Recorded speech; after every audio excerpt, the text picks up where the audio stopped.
This week, a federal jury ruled that Starbucks has to pay a white Starbucks manager $25 million plus after she was fired amid the national backlash over the arrest of two black men at a Starbucks store. She successfully argued she became a scapegoat. You might remember this incident. April 2018, two black men went to a Starbucks in Philadelphia for a meeting while they waited for the third person to arrive. They didn't make a purchase. One of them asked to use the bathroom. He was refused because he wasn't buying anything.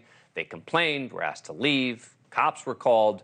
The moment was caught on video. They didn't do anything. I saw the entire thing. They didn't. They did nothing. And the woman said it's for paying customers after us leave. They didn't do anything.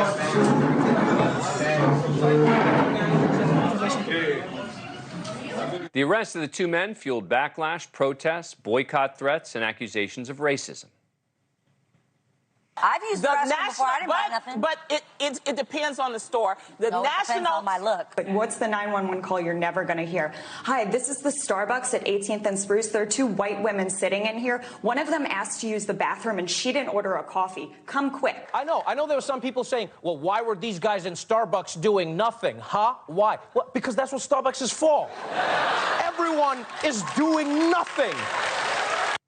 That backlash led Starbucks to actually change its policies. Now they allow anyone to use their cafes or bathrooms without buying anything. It also led to Shannon Phillips, a white regional manager who worked for Starbucks for 13 years and oversaw several locations, including the one where the men were arrested, to be fired.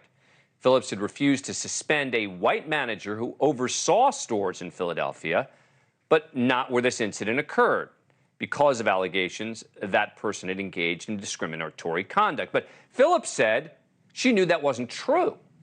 So before her firing, Phillips said she was always told she was doing a good job. She claimed that Starbucks tried to, quote, punish white employees who had not been involved in the arrest but who worked in and around the city of Philadelphia in an effort to convince the community that it had properly responded to the incident. Her attorneys said, quote, Starbucks chose not to terminate the district manager of the store where the arrest took place, who was black, but instead terminated his white supervisor, Ms. Phillips.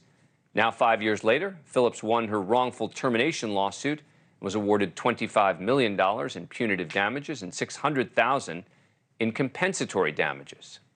Starbucks denied that Phillips was let go because she was white. They said she was fired because she performed poorly in response to the episode that led to the arrest. A jury thought otherwise. Joining us now is Fiona Ong, partner at Shaw Rosenthal. It's a management-side employment law firm where she represented companies in wrongful discharge cases. Thanks very much for joining us. Appreciate it. Are you surprised by this verdict? Not terribly, based on the evidence that I read about afterwards. It seems like there was a real lack of evidence regarding the performance issues that Starbucks was pointing to, as well as other evidence that white managers were being treated less favorably than black managers. So including the one who was responsible, the district manager who was responsible for the store in question. Apparently, there had been some complaints against him that were not investigated by Human Resources. But this white manager who was accused of engaging in some pay discrimination was disciplined, even though he wasn't actually responsible for setting pay. And when Ms. Phillips protested against that, she was fired 2 days later. So I think there were some real issues with the evidence. And it seems to me that, on Starbucks that one of the critical pieces of evidence is something that her attorneys mentioned. They said the black district manager testified via Zoom during the trial that he thought Ms. Phillips' race played a role in Starbucks' decision to terminate her, and that his race was the reason that he felt safe and was not terminated. That seems like a critical piece of evidence. Isn't that mind-boggling? I mean, that was really just a smoking gun as far as the jury is concerned.